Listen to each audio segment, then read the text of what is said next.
नमस्कार सांग मैंने चलते देखा आज आमर लंच रे कौन है। आज आम लंच रे भात उष्णा भात डाली हरड़ डाली आमर कहीं मुग डाली खाती किंतु हरड़ डाली सब प्राय समय हुए। ये हूँ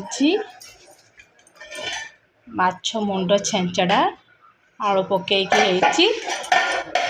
ये हूँ माछ तरकारी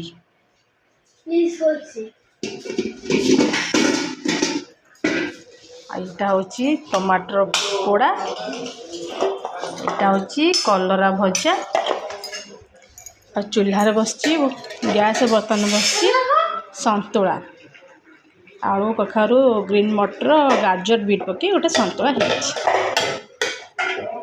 आज आम खाइबा खरा खाइबा रोसे आप देखिले आपन भल लगुच ना आपने कमेंट रे जणाइबे। रहुची नमस्कार।